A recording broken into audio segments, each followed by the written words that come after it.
Noite. Vamos falar sobre Rússia e Turquia. Oficialmente porque Putin e Erdogan fecharam um acordo muito interessante sobre o qual eu quero falar.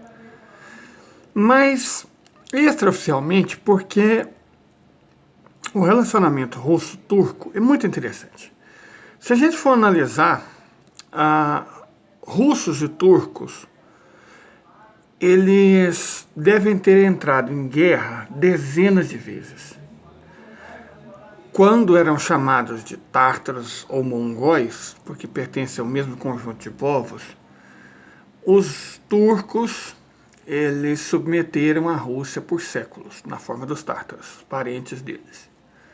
Certo? Aí depois a Rússia partiu para cima dos tártaros, partiu para cima da Horda Dourada, partiu para cima de todos os povos túrquicos, inclusive da própria Turquia. As regiões russas que estão sob ocupação ucraniana, por exemplo, Odessa, foram tomadas aos turcos no século XVIII. Então, esses dois países, nos últimos 300 anos, só nos últimos 300 anos, eles não entraram em guerra menos de uma dúzia de vezes. Sabe, é um relacionamento muito complexo, para não falar difícil. Mas veja só, os dois países estão em dificuldade. A Rússia está sob bloqueio econômico do Ocidente, não do mundo inteiro, isso é exagero, está do Ocidente. Mas isso prejudica a economia do país, isso é indiscutível. Por mais que ela esteja saindo bem, por mais que ela esteja colocando o Ocidente numa berlinda, essas sanções prejudicaram a Rússia, roubaram centenas de bilhões de dólares em ativos da Rússia, e é óbvio que isso prejudica a economia do país. Prejudica os cidadãos, prejudica as empresas. Você tem uma campanha russofóbica fodida, né? Então, é complicado para a Rússia. E a Turquia está numa situação difícil também. Está com a inflação que só é menor do que a brasileira e a argentina, dentre as grandes economias do mundo. Está com desemprego que só é menor do que a brasileira, dentre as grandes economias do mundo. E está com a taxa de juros que é maior do que a brasileira, que é uma das maiores do mundo. Então, a situação econômica da Turquia está ruim, está difícil. Os dois países na berlinda. Então, diante disso, né, a Rússia controlando o norte do Mar Negro e a Turquia controlando o sul do Mar Negro, são vizinhos, inimigos, ou pelo menos adversários históricos. O que eles fizeram? Conversaram. Não, vamos tentar nos acertar. Correto? Vamos conversar. Vem aqui, Erdogan. O Putin mandou um ministro dele, né, um tecnocrata, Overchuk, para ver, né, para jogar um balão de ensaio. Falou, Erdogan, o que pega? Falou assim, olha, o que pega na relação russo-turca hoje, principalmente é a questão turca. É a questão curda, perdão, na Síria. A Turquia ocupa ilegalmente o norte da Síria, que é parceiro prioritário da Rússia e parceiro do Irã. Então isso é um foco de conflito, porque coloca a Turquia em oposição à Rússia e ao Irã. E é um problema difícil de ser resolvido. Mas vamos conversar, né? Governantes inteligentes, os dois são muito argutos, Vladimir Putin e Recep Tayyip Erdogan são muito inteligentes, são muito argutos. Eu lembro que eles inclusive tentaram avisar a então presidente Dilma Rousseff que uma cama de gato estava sendo preparada para ela, mas ela preferiu confiar nas instituições. Foi uma decisão dela, né? Todos nós pagamos por essa decisão. Todos nós. Mas foi uma decisão dela. Perfeito? De toda forma, os dois têm como inimigo maior a OTAN. Mas a Turquia está na OTAN, sim. Cumprindo o mesmo papel que o Reino Unido, o finado Reino Unido, na moribunda União Europeia, de quinta coluna.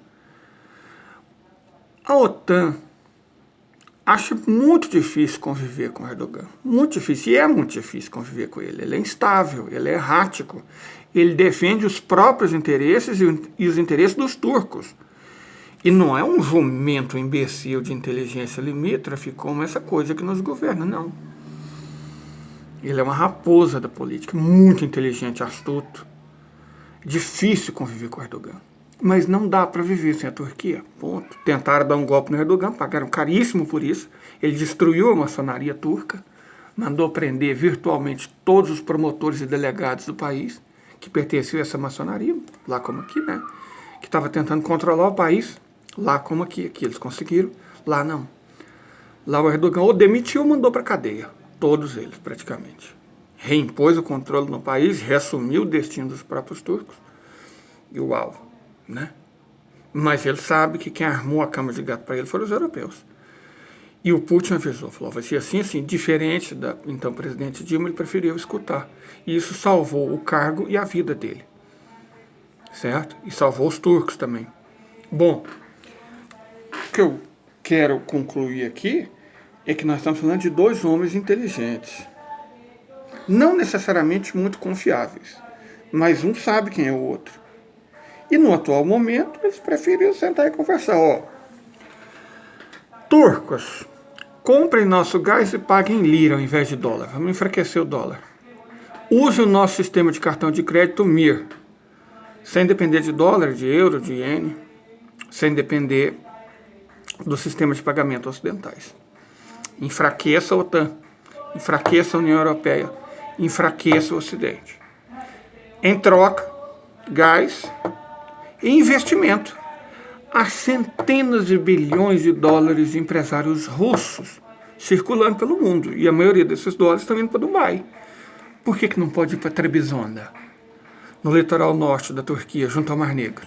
É o que o Putin falou. Dinheiro, investimento.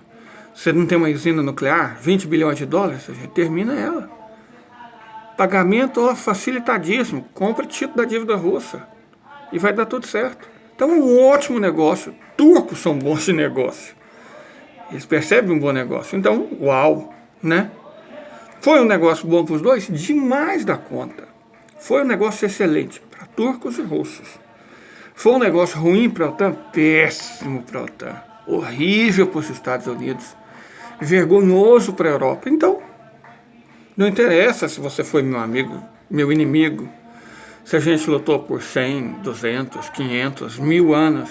E daí? Passado é passado. Passado é um rio que já se foi. Mira o futuro. A vantagem de ter governante inteligente, arguto, corajoso, é essa. Inclusive, eu não sou de falar de política diretamente, gosto de falar de geopolítica. Mas quando forem votar nas eleições, evitem imbecis, pessoas de inteligência limítrofe. Sabe? O mundo, no momento, está muito difícil. E é pior ainda se as nações forem governadas por asnos. Certo? Não é época dos inocentes, não é época dos governantes estúpidos. É a hora dos bravos, dos fortes e dos corajosos. E dos inteligentes. E pouco exemplo melhor do que dois governantes inteligentes, ainda que difíceis, podem fazer juntos do que o recente acordo entre Rússia e Turquia. É um exemplo a ser seguido.